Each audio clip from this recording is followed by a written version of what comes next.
In 1961, a young Indian Gujarati man set foot in Bulawayo, a new settler in a land far from home. At just 27 years old, he had embarked on a journey that began at Bombay port, sailing across the Indian Ocean and making landfall at Beira port, Mozambique. Little did he know that years later he would earn the deep respect of the local community, so much so that they would bestow upon him a name that embodied his spirit, Tanda Bantu, a phrase in the Ndebele language meaning one who loves people. Inspired by this heartfelt recognition, he would name his business the Tanda Bantu store in honor of the very people who welcomed him. This is the story of Kandubhai Morarji Naik, a man of resilience, vision, and unwavering commitment. Born in the small village of Amli in South Gujarat on June 17, 1889, Kandubhai was raised near the rivers Naga and Purna in the Surat district, not far from Navsari.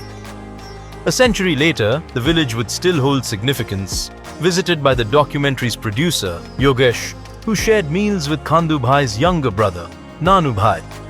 Kandubhai's path was unique.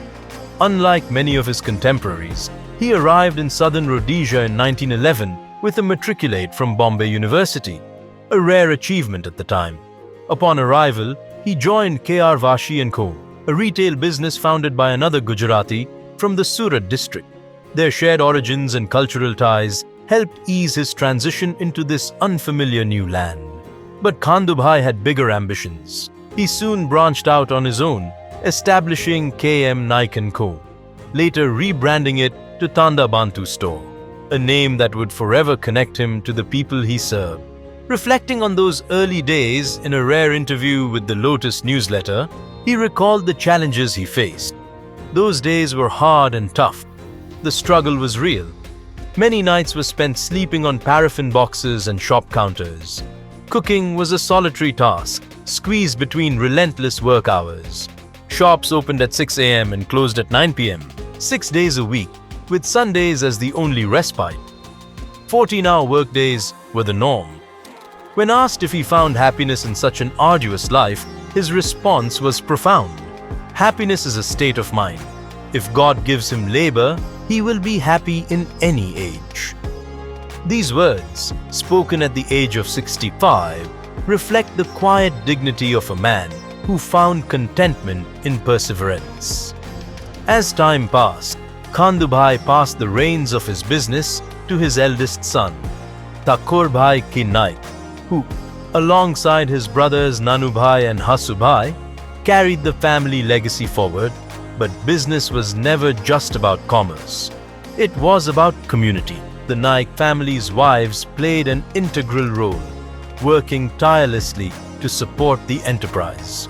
And beyond business, Khandubhai was a man of service. He was a generous benefactor of the Indian School Fund, a driving force behind the establishment of the Arya Mitra Munda and its library, and a key organizer of football tournaments among local Indians. His contributions to the Hindu community in Bulawayo left an enduring legacy. Through hardship and triumph, Khandubhai Morarji Naik embodied the spirit of Tanda Bantu, a man who truly loved his people.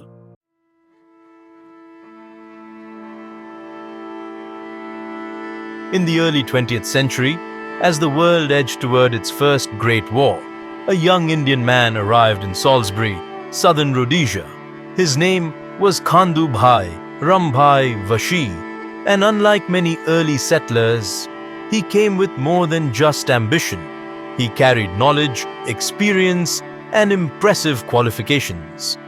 Born in Chainam village, Surat district, in 1889, which was part of Jalalpur Taluka, Vashee's journey began in the classrooms of Sir C.J. Madrasa High School in Navsari. He went on to study at Dewars Commercial College in Bombay, earning a prestigious London Chamber of Commerce diploma in accountancy and bookkeeping between 1911 and 1913. In 1913, at just 24 years old, he set foot in Salisbury, joining B.R. Naik and Company.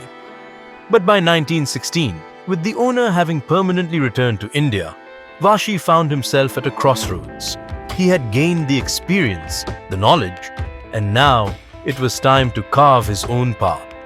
That year, he moved to Bulawayo, a city that would become the heart of his legacy. Partnering with Khandubhai Morarji Naik, he launched a retail business, one that would soon expand into wholesale trade. But by 1931, the two men parted ways, each choosing to build their own independent empires. For Vashee, this was just the beginning. By 1931, his business had expanded across Fort Victoria, Umvuma, and even as far as Luanshya in northern Rhodesia. As the years went on, he established buying offices in London, Bombay, and Kobe City, a testament to his growing influence in the world of commerce. Yet, despite his relentless drive, Vashee's contributions extended beyond business. He became chairman of the Bulawayo British Association until 1937, led the Government Indian School Advisory Committee from 1933, and served as chairman of the District Cricket Union. He even represented Rhodesia at the South African Indian Congress Conference in Kimberley, South Africa, a significant role at a time when Indians across the continent were fighting for their place in society. His service did not go unnoticed. Vashee was honored with the King George Jubilee Medal during the monarch's coronation, a recognition of his invaluable contributions. But perhaps one of the greatest moments of his life came when he presided over gatherings in Salisbury, held in honor of the iconic Indian activist and poet Sarojini Naidu.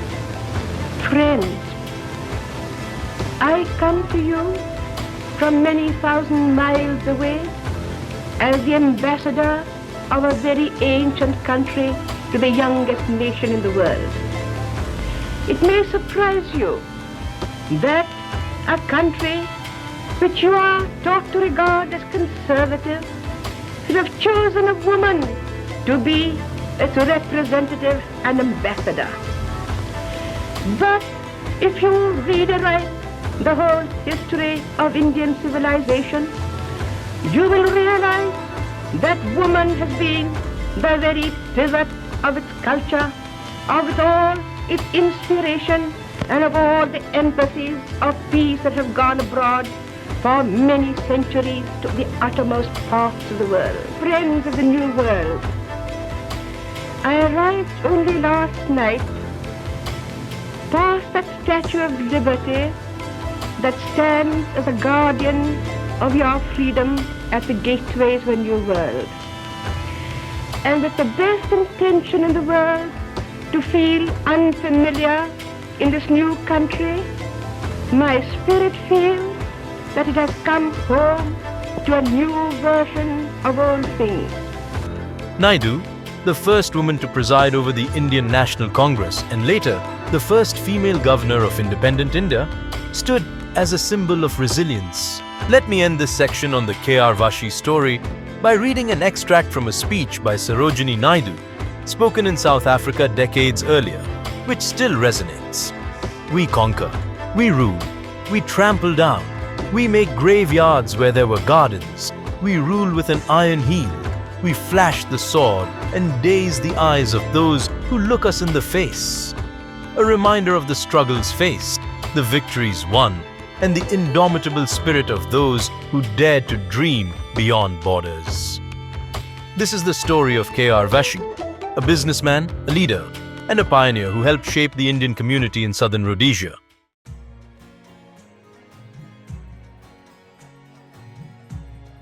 For many in Bulawayo's Hindu community, the K.R. Vashee Hindu Hall was more than just a building.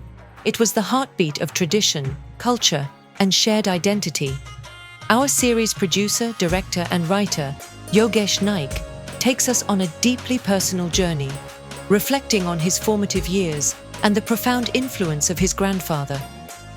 His grandfather always emphasized importance of religion, culture, and the delicate balance of life, moving forward while never forgetting where one comes from. The K.R. Vashee Hindu Hall, constructed as early as 1933, stood as a testament to the strength of the Hindu community in Bulawayo. Funded by collective contributions, with a significant donation from the Vashee family, the hall blended the architectural grandeur of India with distinct Mughal-inspired design, particularly its magnificent dome. For decades, it served as the cultural and spiritual nucleus of the Gujarati community. The Gujarati school operated here, offering afternoon classes from Monday to Friday, with additional lessons on Saturdays.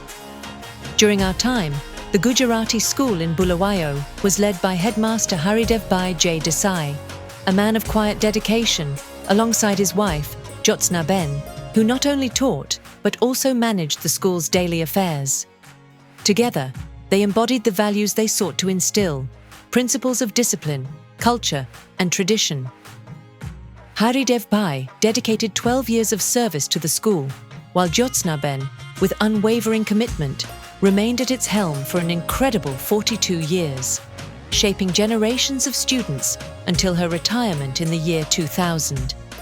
But to truly understand the foundations of this institution, we must look back to 1948, when a young Hindu priest arrived in southern Rhodesia on contract with the Bulawayo Hindu Society. He was just 24 years old, having journeyed from his birthplace near Surat, India in 1924. His name was Ganpati Shankar Thakur. Astonishingly, Ganpati Shankar held a degree in astrology and palmistry from the prestigious Banaras Hindu University, whose grand campus rests along the banks of the sacred Ganges River. Beyond his priestly duties, conducting prayers, performing pujas, and officiating life's milestones from births to marriages and funerals, he was later entrusted with the leadership of the Gujarati school in Bulawayo. In him, the community found not just a priest or a scholar, but a guiding force in both faith and education. But beyond education, the hall was a sacred space where the community gathered to celebrate Diwali, the festival of lights. It's party time in India. Millions are celebrating the festival of Diwali as dazzling and colorful lights lit up homes and streets. The Hindu festival symbolizes the victory of light over darkness and is also a national holiday across India. Diwali is typically celebrated by socializing and exchanging gifts with family and friends. Homes are cleaned, new clothes are worn, and prayers are said. Many homes also light earthen oil lamps or candles, and fireworks are set off as part of celebrations. But every year the celebrations are also tinged with worries over air pollution, as fireworks cause toxic smog that sometimes takes days to clear. New Delhi is particularly hit by this problem and is usually shrouded under a haze the day after Diwali. Nonetheless, people still burst crackers. They celebrate, they enjoy, and they make a merry. Yogesh fondly recalls the vibrant energy of those celebrations. The hall would fill with families, elders and children, all exchanging warm embraces and the traditional namaste, seeking blessings for the new year. Dressed in their finest, the women in shimmering saris, the men and children in crisp festive attire, it was a scene reminiscent of Bollywood splendor. The air was rich with the aroma of homemade Indian sweets, each visit to a relative's home marked by generous servings of mithai. But Diwali was not the only celebration that defined life at Vashee Hindu Hall. The annual Holi festival transformed its grounds into a riot of colors. A towering bonfire blazed, symbolizing the triumph of good over evil, as children and adults alike reveled in the playful chaos of colored powders. And as tradition dictated, steaming coconuts were roasted and shared, a simple yet sacred offering.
Beyond festivities, the hall was a hub for sports and recreation. Men's volleyball games played out in the garden, while both men and women competed fiercely in badminton tournaments. And then, of course, there were the weddings.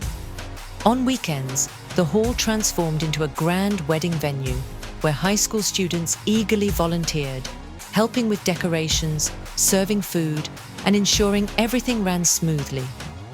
The meals, always purely vegetarian, were served in steel thalis, featuring fragrant rice, tangy Gujarati kadhi, crisp samosas, and the much-anticipated shrikhand, a creamy yogurt-based dessert so beloved that many guests sneaked an extra helping. Cooking for these grand celebrations was a communal effort carried out under the open sky. Elderly women, the custodians of culinary tradition, prepared each dish over open fires, a method that echoed the kitchens of Gujarat's villages. For Yogesh, these memories extend far beyond Bulawayo. They connect to his 2023 visit to Gujarat, where he experienced a similar warmth and hospitality at Sasuma's Gujarati Thali in Vadodara. The meal, served on steel plates, was an unending feast, each bite a reminder of home, each refill an act of generosity. Before we move forward, let's go back to 1954 and the Vashee Hindu Hall, where a remarkable movement took root. It was in this very hall that the Indian Women's Council was formed, a groundbreaking step in the empowerment of Hindu women in Bulawayo. A progressive and liberal Scottish woman, Mrs. McIntyre, who lived in Bulawayo, played a crucial role in initiating the movement with strong community support. The first elected officials were Mrs. S. Nathu as chairlady, Mrs. G. S. Ragadu as vice chair, Mrs. U. S. Parmar as honorary secretary, and Mrs. I. R. Vashee as treasurer. According to Mrs. Parmar, 35 Hindu women joined the initial classes, learning English, sewing, cooking, and essential skills like basic nursing and first aid. This initiative not only uplifted women, but also strengthened the fabric of the Indian community in southern Rhodesia. Before closing this chapter, Yogesh reflects on another cherished part of his youth, the Bulawayo Ramakrishna Youth League. As a junior committee member, he immersed himself in sports, drama, and cultural activities. One defining moment was taking a Hinduism course, an examination administered via South Africa. The certificate he received remains one of his most treasured possessions. Through the Vashee Hindu Hall, a generation found its identity, a space where faith, culture, and community thrived, ensuring that even far from India, the spirit of Gujarat remained alive in the heart of southern Rhodesia.